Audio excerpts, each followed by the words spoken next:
Hi hello friends, ಇವತ್ತಿನ ವಿಡಿಯೋಗೆ ನಿಮ್ಮೆಲ್ಲರಿಗೂ ಸ್ವಾಗತ. ಕಾಂಗ್ರೆಸ್ ಸರ್ಕಾರದ ಒಂದು ಮಹತ್ವಪೂರ್ಣ ಯೋಜನೆ ಅಂದ್ರೆ ಅದು ಯುವನಿಧಿ. ಈ ಯುವನಿಧಿ ಯೋಜನೆಗೆ ಇಂದು ಅಪ್ಲಿಕೇಶನ್ ಸ್ಟಾರ್ಟ್ ಆಗಿದೆ. ಈ ವಿಡಿಯೋದಲ್ಲಿ ಯಾವ ರೀತಿ ಈಸಿಯಾಗಿ ನಿಮ್ಮ ಮೊಬೈಲ್ನಲ್ಲೇ ಅಪ್ಲಿಕೇಶನ್ ಹಾಕಬಹುದು ಅಂತ ತಿಳಿಸಲಾಗಿದೆ. ವಿಡಿಯೋನ ಪೂರ್ತಿಯಾಗಿ ನೋಡಿ. ಟಾಪಿಕ್ ನ ಸ್ಟಾರ್ಟ್ ಮಾಡೋದಕ್ಕಿಂತ ಮುಂಚೆ ನೀವು ನನ್ನ ವಿಡಿಯೋನ ಫಸ್ಟ್ ಟೈಮ್ ನೋಡ್ತಾ ಇದ್ರೆ ನನ್ನ ಚಾನಲ್ನ ಸಬ್ಸ್ಕ್ರೈಬ್ ಮಾಡಿ, ಲೈಕ್ ಮಾಡಿ, ಶೇರ್ ಮಾಡಿ. ಹಾಗೂ ಈ ವಿಡಿಯೋನ ನೀವು ಫೇಸ್ಬುಕ್ ಅಲ್ಲಿ ನೋಡ್ತಾ ಇದ್ರೆ ಫಾಲೋ ಮಾಡಿ. ಬನ್ನಿ ಫ್ರೆಂಡ್ಸ್, ವೆಬ್ಸೈಟ್ ಹೋಗೋಣ, ಅಪ್ಲಿಕೇಶನ್ ನ ಸಬ್ಮಿಟ್ ಮಾಡೋಣ.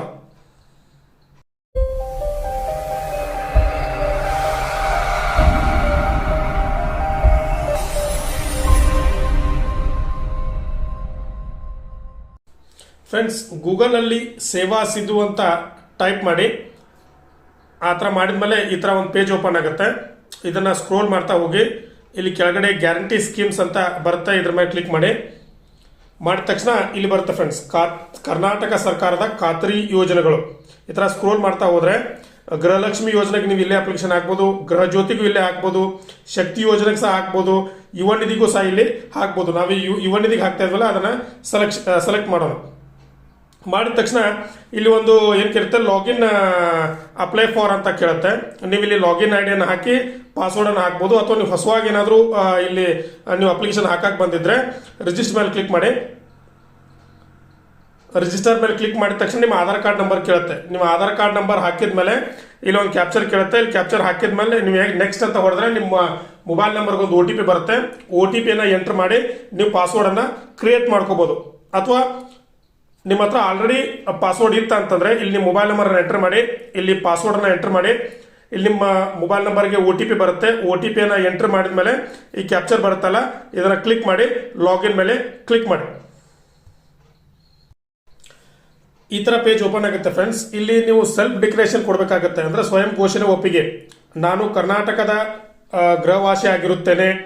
2022-23 ಶೈಕ್ಷಣಿಕ ವರ್ಷದಲ್ಲಿ ನಾನು ಡಿಪ್ಲೊಮಾ ಮತ್ತು ಪದವಿಯಲ್ಲಿ ಉತ್ತೀರ್ಣರಾಗಿರುತ್ತೇನೆ. ಈ ತರ ನಾನು ಸ್ವಯಂ ಉದ್ಯೋಗಿ ಅಲ್ಲ.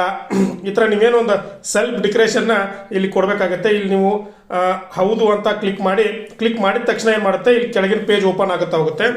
ನೀವು ಇಲ್ಲಿ ಫಸ್ಟಿಗೆ ಏನಂತಂದ್ರೆ ಆಧಾರ್ ನಲ್ಲಿರುವಂತೆ ನಿಮ್ಮ ಹೆಸರು, ಇಲ್ಲಿ ನಿಮ್ಮ ಆಧಾರ್ ಕಾರ್ಡ್ ನಲ್ಲಿ ಏನ್ ಹೆಸರು ಇರುತ್ತಲ್ಲ ಅದನ್ನ ಎಂಟರ್ ಮಾಡಿ, ನಿಮ್ಮ ಜನ್ಮ ದಿನಾಂಕವನ್ನ ಎಂಟರ್ ಮಾಡಿ. ನೀವು ಪುರುಷರಾಗಿದ್ರೆ ಪುರುಷರು, ಮಹಿಳೆ ಆಗಿದ್ರೆ ಮಹಿಳೆ. ಈ ತರ ಇಲ್ಲಿ ಕ್ಲಿಕ್ ಮಾಡಿ. ಇಲ್ಲಿ ನಿಮ್ಮ ಒಂದು PDF ಅಲ್ಲಿ ನಿಮ್ಮ ಏನ್ ಮಾಡಿದ್ರೆ ಭಾವಚಿತ್ರವನ್ನ ಅಲ್ಲಿ ಅಪ್ಲೋಡ್ ಮಾಡಿ. ಇಲ್ಲಿ ನಿಮ್ಮ ಕಾಯಂ ವಿಳಾಸವನ್ನ ಎಂಟರ್ ಮಾಡಿ. ಅದೇ ರೀತಿ ನಿಮ್ಮ ಪ್ರಸ್ತುತ ವಿಳಾಸವನ್ನ ವಿಳಾಸ 1, ವಿಳಾಸ 2 ಇಲ್ಲಿ ಎರಡರ ಮೇಲೂ ಕ್ಲಿಕ್ ಮಾಡಿ. ಇಲ್ಲಿ ನಿಮ್ಮ ಜಿಲ್ಲೆಯ ಹೆಸರನ್ನ ಕೊಡಿ. ನಾನು ಬೆಳಗಾವಿ ಅಂತ ಕೊಡ್ತೀನಿ. ಇಲ್ಲಿ ನಿಮ್ಮ ತಾಲೂಕನ್ನ ಕೊಡಿ. ತಾಲೂಕ ನಮ್ದು ಗೋಕಾಕ್ ಮೇಲೆ ಕೊಡ್ತೀನಿ. ನಿಮ್ಮ ವಿದ್ಯಾರ್ಥಿಯ ವಿವರಗಳನ್ನ ಕೇಳುತ್ತೆ. ನೀವು ಇಲ್ಲಿ ಕೋರ್ಸನ್ನ ಸೆಲೆಕ್ಟ್ ಮಾಡಬೇಕು. ನೀವು ಯಾವ ಕೋರ್ಸ್ ಮಾಡಿದಿರಿ. ಪದವಿ ಮಾಡಿದ್ರೆ ಪದವಿಯನ್ನ ಸೆಲೆಕ್ಟ್ ಮಾಡಿ, ಡಿಪ್ಲೊಮಾ ಮಾಡಿದ್ರೆ ಡಿಪ್ಲೊಮಾ ಮಾಡಿ. ನಾನು ಪದವಿಯನ್ನ ಸೆಲೆಕ್ಟ್ ಮಾಡ್ತೀನಿ. ಇಲ್ಲಿ ನಿಮ್ಮ PG ಮಾಡಿದ್ರೆ ಇಲ್ಲಿ UG PG ಅದನ್ನು ಸಹ ಸೆಲೆಕ್ಟ್ ಮಾಡಬಹುದು. ಅದೇ ರೀತಿ ನಿಮ್ಮ ವಿಶ್ವವಿದ್ಯಾಲಯ ಯಾವುದು ಅದನ್ನು ಸಹ ಇಲ್ಲಿ ಸೆಲೆಕ್ಟ್ ಮಾಡಿ. ಅದೇ ರೀತಿ ಮುಂದೆ ಇಲ್ಲೇನು ಪ್ರಮಾಣ ಪತ್ರ ನೋಡಿ, ಅಂದ್ರೆ ತಾತ್ಕಾಲಿಕ ಪದವಿ ಅಥವಾ ಡಿಪ್ಲೊಮಾ ಪ್ರಮಾಣ ಪತ್ರ ನೋಂದಣಿ ಸಂಖ್ಯೆ, ನಿಮ್ಮ ರಿಜಿಸ್ಟ್ರೇಷನ್ ನಂಬರ್ ಅನ್ನ ಹಾಕಬೇಕು. ಇಲ್ಲಿ ನಿಮ್ಮ ಅಭ್ಯರ್ಥಿ ಹೆಸರು ಅಂಕಪಟ್ಟಿಯಲ್ಲಿರುವಂತೆ ನಿಮ್ಮ ಮಾರ್ಕ್ಸ್ ಕಾರ್ಡ್ ನಲ್ಲಿ ಯಾವ ರೀತಿ ಹೆಸರು ಇರುತ್ತಲ್ಲ ಆ ಹೆಸರನ್ನ ಇಲ್ಲಿ ಎಂಟರ್ ಮಾಡಿ. ನಿಮ್ಮ ಕಾಲೇಜ್ ಹೆಸರನ್ನ ಇಲ್ಲಿ ಎಂಟರ್ ಮಾಡಿ.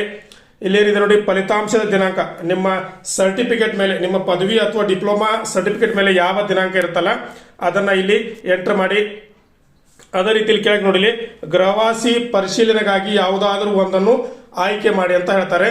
ಇಲ್ಲಿ ಏನಂತಂದ್ರೆ ಡಿಗ್ರಿ, ಡಿಪ್ಲೊಮಾ, ರೇಷನ್ ಕಾರ್ಡ್, ನೀವು ಯಾವ್ದಾದ್ರು ಇದರಲ್ಲಿ ಒಂದನ್ನ ಆಯ್ಕೆ ಮಾಡಬಹುದು. ಅರ್ಜಿದಾರನ ಮೊಬೈಲ್ ಸಂಖ್ಯೆ, ಹತ್ತಿರದ ದೂರವಾಣಿ ಸಂಖ್ಯೆ ಅಂತ ಹೇಳ್ತಾರೆ. ನೀವು ಯಾವ ಯೂಸ್ ಮಾಡ್ತಿರಲ್ಲ ಆ ಮೊಬೈಲ್ ನಂಬರ್ ಅನ್ನ ಹಾಕಿ. ನೀವು ಇಲ್ಲಿ ಏನ್ ಕೊಡ್ಬೋದು, ನಿಮ್ಮ ಇಮೇಲ್ ಐಡಿಯನ್ನು ಸಹ ಕೊಡ್ಬೋದು. ಇಷ್ಟು ಕೊಟ್ಟ ಮೇಲೆ ನಿಮ್ಮ ಜಾತಿಯ ಗುಂಪು ಅಂತ ಕೇಳ್ತಾರೆ. ನಿಮ್ಮ ಯಾವ ಜಾತಿಗೆ ಬರ್ತಾರ, ಪರಿಶಿಷ್ಟ ಜಾತಿ, ಪರಿಶಿಷ್ಟ ಪಂಗಡ, OBC, ಸಾಮಾನ್ಯ, ಇದು ಯಾವ್ದು ಬರ್ತಾರಲ್ಲ ಅದನ್ನ ಕ್ಲಿಕ್ ಮಾಡಿ. ಇಲ್ಲಿ ಏನ್ ಕೇಳುತ್ತೆ, ನಿಮಗೆ ಅಂಗವಿಕಲತೆ ಇದೆಯೇ ಅಂತ ಕೇಳ್ತಾರೆ. ಹೌದು ಅಂದ್ರೆ ಹೌದು ಅನ್ನಿ, ಇಲ್ಲ ಅಂದ್ರೆ ಇಲ್ಲ ಅನ್ನಿ. ಇದಾದ್ಮೇಲೆ ಒಂದು ವೆರಿಫಿಕೇಶನ್ ಕೋಡ್ ಕೇಳುತ್ತೆ. ಇಲ್ಲಿ ಕೇಳುತ್ತೆ 1153333. ಒಂದು ನಿಮಿಷ, 15333. ಈ ತರ ಕೊಟ್ಟ ಮೇಲೆ ನೀವೇನ್ ಮಾಡ್ಬೇಕು, ಇಲ್ಲಿ ಸಬ್ಮಿಟ್ ಮೇಲೆ ಕ್ಲಿಕ್ ಮಾಡಿದ್ರೆ ನಿಮ್ಮ ಅಪ್ಲಿಕೇಶನ್ ಸೆಂಡ್ ಆಗಿರುತ್ತೆ ಫ್ರೆಂಡ್ಸ್. ಅಷ್ಟೇ ಫ್ರೆಂಡ್ಸ್, ನೋಡಿದ್ರಲ್ಲ ಎಷ್ಟು ಈಸಿಯಾಗಿ ನಾವು ಮೊಬೈಲಲ್ಲಿ ಅಪ್ಲಿಕೇಶನ್ ಹಾಕಿದ್ವಿ. ಇದೇ ರೀತಿ ಉಪಯುಕ್ತ ಮಾಹಿತಿಗಾಗಿ ನನ್ನ ಚಾನಲ್ನ ಸಬ್ಸ್ಕ್ರೈಬ್ ಮಾಡಿ, ಶೇರ್ ಮಾಡಿ ಹಾಗೂ ಲೈಕ್ ಮಾಡಿ. ನೀವು ವಿಡಿಯೋನ ಫೇಸ್ಬುಕ್ಕಲ್ಲಿ ನೋಡ್ತಾ ಇದ್ದರೆ ದಯವಿಟ್ಟು ಫಾಲೋ ಮಾಡಿ. ನಮಸ್ಕಾರ ಫ್ರೆಂಡ್ಸ್, ಮುಂದಿನ ವಿಡಿಯೋದಲ್ಲಿ ಸಿಗೋಣ.